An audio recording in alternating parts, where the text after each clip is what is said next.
I started taking flying when I was right out of college. I'd always been interested in flying, and I finished college when I was 19, so I had plenty of time to do what I wanted to do. And I was living in Amarillo, Texas, so I was taking flying at English Field at Amarillo, Texas. One day, as I was waiting to go up, I saw a magazine, a flying magazine, that had an article that they were, the Army Air Corps at that time was looking to train women. But we had to be licensed pilots, and at that time had to have 75 hours plus our private license. And it gave the address as Jacqueline Cochran's address. Jacqueline Cochran was a very famous woman pilot at that time, in Amelia Earhart's time. Jackie had flown many hours at that point. And she had already talked to President Roosevelt, General Arnold, that because we were in war at that time, the Air Corps did not have enough pilots, that she was sure that pilots could be used. So I wrote her a letter and received an answer asking me to come to Fort Worth to be interviewed, which I did. And so I was qualified. By that time I was 21 years old, because we had to be 21 to get in. And I was qualified and was accepted in the 7th class. We were to be trained as Army Air Corps pilots. The name, even at that time, the Air Corps was a part of the Army. Later on it became the United States Air Force. However, our name later on that we were called was the Women Air Force Service Pilots, WASP for short. After I was accepted, I reported to Sweetwater, Texas, which was the only field then and now that was an all-woman airfield.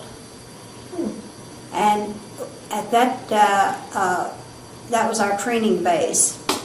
We received training in primary, basic, and advanced, all at Sweetwater.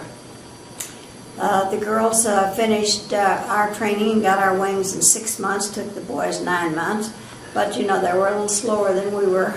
But anyway, we flew pretty much 7 days a week. And at that time, there were 25,000 women applied during the war to become members of the Women's Air Force, as a Women Air Force service pilot. Only 1,800 were accepted, and out of that, 1,074 graduated and received our wings. It was a very strict program, not only with the way you acted, but with your way you could, the flying was strict, the ground school, everything. Therefore, our washout rate of pilots was about the same as the men. But there were, as I say, 1,800 got in, but only 1,074 graduated. When I graduated in November 1943, there were 20 chosen out of our class. By the way, half of our class washed out. Only half of us graduated, the ones that started. After graduation, there were 20 of our class chosen to go to B-25 school in transition school at Mather Field at Sacramento, California. The girls had not been trained to fly B-25s at that time, and Jacqueline Cochran had told General Arnold she was sure that we could do this, and had talked him into giving the girls training in B-25s. So our class was, some of our class, we were fortunate enough to get that training. We were there until February. We had almost 200 hours in the B-25 and got our instrument rating in it also. At the completion of that program, there were 10 of the girls sent to Marchfield at Riverside, California, and 10 of us were sent to Biggs Field at El Paso, Texas. And attached to the 3rd Air Force, and we were in the 6th Tow Target Squadron. Our job was to tow targets, fly simulated bombing missions and other kind of missions to help to train the boys at Fort Bliss, the anti-aircraft, ground-to-air, and everything else that they were doing.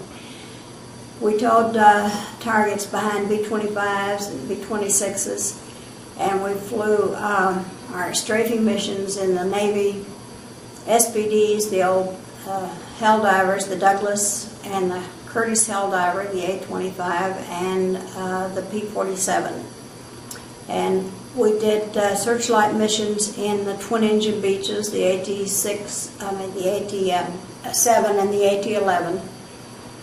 So we had a wonderful experience of flying all kinds of different airplanes. We might do early in the morning, we might do a strafing mission in a P-47, and that afternoon we'd do a tow target in a B-26.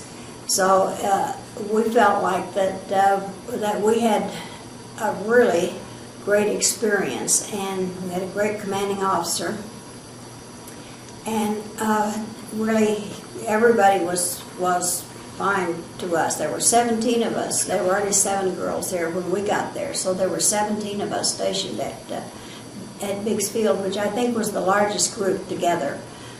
Now, some of the girls in the WASP went to the ferry command, and they ferried all airplanes, whatever whatever ones that needed to be ferried, from pursuits to bombers and everything, from factories to the bases, and some of them delivered some P-69s up to Alaska, and the Russian pilots picked them up there and flew them back over to Russia. And so it was the first time in history that women had flown military airplanes. And we were technically under civil service because we were supposed to prove that we could do all of this before they really would accept us to be militarized. When we had been flying and doing everything, and the girls flew over, I think, 66 million miles and doing everything. Jacqueline Cochran said it was time for us to be militarized, but it had to go through Congress. Well, by that time, a lot of the civilian pilots who had been instructors and done other things, because the war was winding down a little bit at the end of 1944,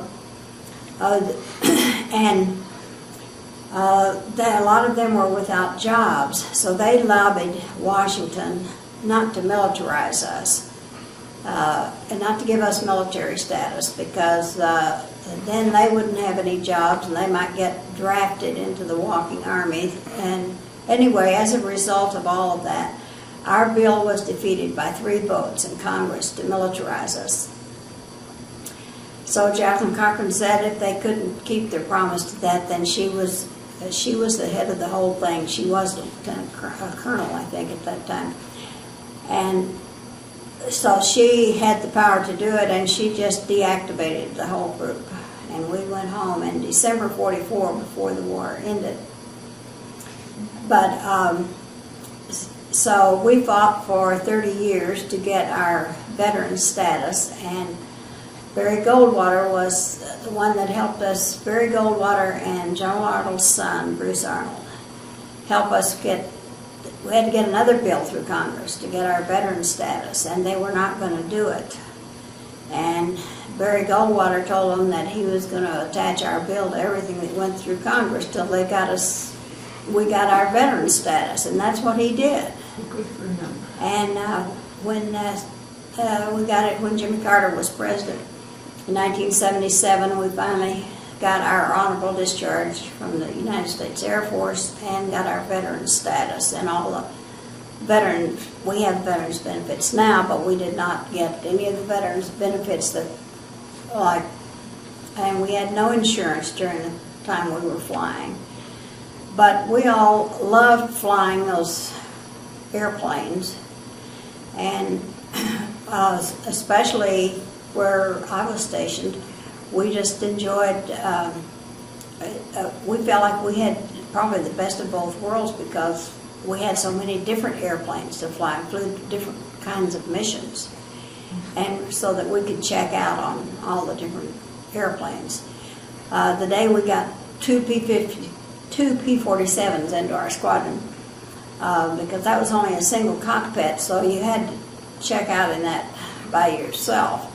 So the commanding officer wanted to know who wanted to check out in the P-47, so the ones of us that did raised our hands, and he gave us the book, the manual, and he said, okay, go sit in the cockpit for 2 or 3 days and familiarize yourself with everything and let me know when you're ready to check out, which is what we did. And then we got in and taxied down at the end of the runway, and he was in the tower and went over the checklist with us, and we gave it the gun and took off.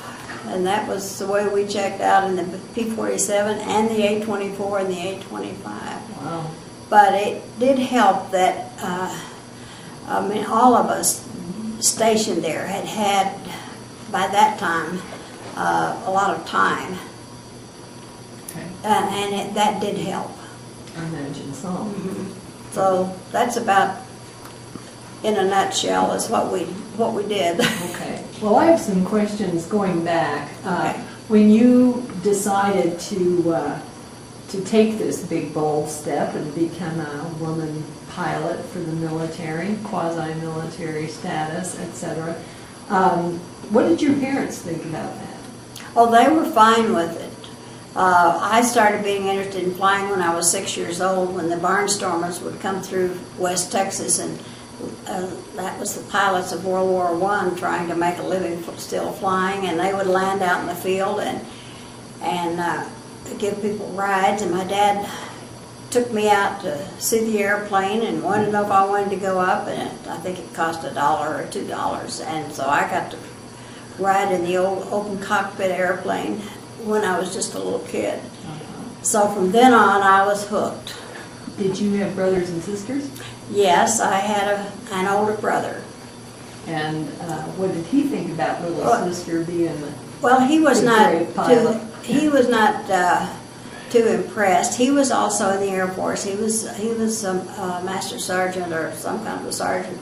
He was a crew chief on a B-25 in Africa or Sicily. And when he came home, when they sent him home from overseas, he wasn't mustered out, but he came to they flew him to El Paso to do whatever they did when they were coming from overseas. They had to go through some kind of procedure. So he did let me know he was coming to El Paso, so I got permission from my commanding officer to get a B-25 and fly him home. And he was not too thrilled about the whole prospect. So my friend, one of the girls that I flew with a lot, Tommy, and I said, well, she was going to go with me as co-pilot. And he said, oh, he could take the bus. And I said, oh, no, you can't take the bus. You need to get home right away. And so he came over at the base, and we climbed. And of course, he'd been a crew chief on B-25s. And the very idea, and I was 4.5 years younger than he was, that I was flying his first pilot, what he'd been crew chief on, was not too thrilling to him. So he got sat back where the crew chief sits, and did not say a word. And so Tommy and I had decided that before we got on that we would do a Doolittle takeoff for him, which was, as you know, General Doolittle did the the B-25 raid on Japan and took those B-25s off of the carrier. So we backed up as far as we could to the runway, and then you held the brakes and ran the engines up full throttle, and then you turn the brakes loose, and that's how you get off really fast. So we did, and he wasn't too thrilled about that. Anyway, as we got closer to Amarillo, we actually lived in Canyon, which is about 17 miles south of Amarillo. And I told him I thought we ought to go buzz the hometown. And he said, oh, no, we don't need to do that. Well, we didn't pay attention to him. And we went down and buzzed the hometown, went right over the top of the hometown, went right up, and then went on, and he was about the color of your white blouse there. And then we went on and landed at Amarillo Air Force Base, and our parents met us there. I had arranged for them to get on the field so they could meet us there. He got out of he was never so glad to get out of that airplane and to get his feet on the ground, and he didn't say one word about thank you for bringing me home or anything. So that was, my folks got a big kick out of it. So that was my experience with my brother. Not only did little sister sort of outrank him in the plane, but she was a show-off. You mentioned this Tommy that you flew with. Did you make a lot of friendships when you were in training? The ones that we were with all the time, and that was Frances Thompson. She was from Arizona too. She passed away in '86. And the ones of us that were together all the time, we've remained friends. I'm about the only one left, actually. I lost my buddy that I'd been traveling with for 10 years, and we'd been friends for 64 years. Lost her last September. Mm-hmm. But yes, we stayed together, and we have an organization, and we have met every 2 years ever since, for a reunion every 2 years. So we have kept up with each other, and there's about almost 300 of us left. But everybody's in their 80s and 90s now. Mm-hmm. Yeah. So I just turned 87, so. When you were doing these strafing missions that you mentioned, what were you strafing, and were you the troops? The soldiers from Fort Bliss would go out on convoy, out into the desert, out around El Paso. You've been to El Paso, out the boondocks out there, and the roads that go like this. And they would go out early in the morning, and they were training the soldiers, of course, for all that terrain. And we would go out almost before daylight and fly around, and then come when they got out there, then we would come down out of the sun just as the sun was coming up and go over, and then they were supposed to jump out and hit the dirt and protect themselves. This was their training. Mm-hmm. And so that was lots of fun for us. You mentioned that when you were flying with these tow targets, that they were using live ammunition. Yes. Were you using live ammunition when you were strafing them? Oh, no. That hardly seems fair. No.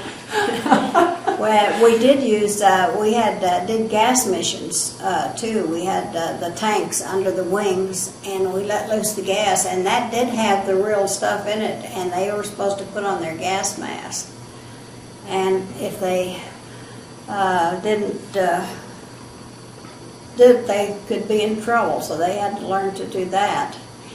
And one of our girls, if you have time for this story, was doing a gas mission, and the men from Fort Bliss would come over, and they would put the gas tanks on, and they were supposed to know how to take, because we had a button on the stick, the flying stick that we pushed. This was in the A-24s, the Douglas Helldiver, the Navy plane that we flew, and you were supposed to push the button, and that released the gas. Well, Catherine Lander is her name. She was one of them that we were together all the time, and Caddy was quite a character. And she went out on her gas mission, and she pushed the button, and she thought that she had released the gas. So she headed back toward the field and toward the base, and she saw a whole bunch of the guys skinny dipping out in a stock tank. You know, all over that part of Texas, there's a windmill and a stock tank for the. So she decided that she would go down and strafe the troops that were skinny dipping in the stock tank. So she went down, and unbeknownst to her, her gas had not released. So as she pulled up from strafing them at the stock tank, it released. Fortunately, they ducked under the water, I guess, and I guess it wasn't right on them. Anyway, she immediately called the base and told them she had killed the troops. She had gassed them, gassed all the troops. Anyway, it turned out to be okay, but she was, so it turned out it was not her fault. The guy had not hooked it up right. But they did have to have an investigation on it. But I guess those boys were pretty shocked. She was too. She was really scared that she had hurt somebody, you know. But it did turn out all right. And the commanding officer at Fort Bliss told her that they had had that problem one time before, and the gas went off over the parking lot and took all the paint off the cars. So she wasn't the first one that had had that problem. Your commanding officer, was that a woman? No, Major Akins was our commanding officer. But he was the Air Force, but he liked us very much. Was he in command of other? No, he was just personnel command of the as well? 6th Total Target Squadron. Oh. And the other part of Bixfield at that time was a training base for B-24 bombers, and there was a different commanding officer for that part. We were separate. Total Target Squadron was separate from the. We were all in the same base, but I mean we were separate commands. What was? You didn't have boot camp, so to speak. So you didn't have PE and. Oh yes, we had PE and everything. As I say, we were at Sweetwater. We were up at 5 o'clock in the morning. We marched everywhere we went. Marched to the bay. We had physical ed. We had to do all the exercises. We had that every day, and went to ground school and flight training, link trainer. We had everything. We didn't have boot camp as such, but we had a lot of physical training, and we needed it because we had a lot. It was a lot of hard work, and especially when you got flying the big planes, you needed strength. Mm-hmm. Was that the reason for some of the washouts, the PT? No. Mostly it was the flying, and some of the girls just couldn't take the routine because it was a tough routine. I mean, we were going from 5 o'clock in the morning till 10 o'clock at night, and we were under strict military. It was a military situation. Mm-hmm. Did you go home? No.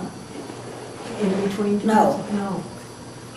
But the guys usually got out. One reason it took them 9 months, I think, was because they would go home. They would have 2 weeks off between primary and basic, between basic and advanced, but we didn't. We went straight through.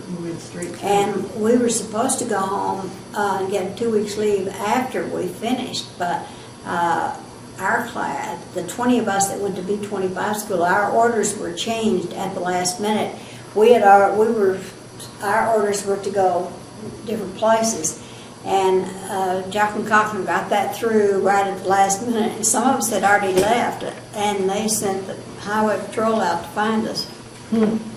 So, and then back to the base, and then we got no leave after. We didn't get any leave after we got out, the 20 of us that went to B-25 school. You said you also did searchlight exercises. What was that? Well, the men at Fort Bliss were being trained also how to use the searchlights at night to get the planes in, because overseas that's what they did, try to find the planes at night. So we would fly a certain pattern back and forth, and then they would be on the ground trying to find us with the searchlights. We had to have our instrument rating to fly the searchlight missions, because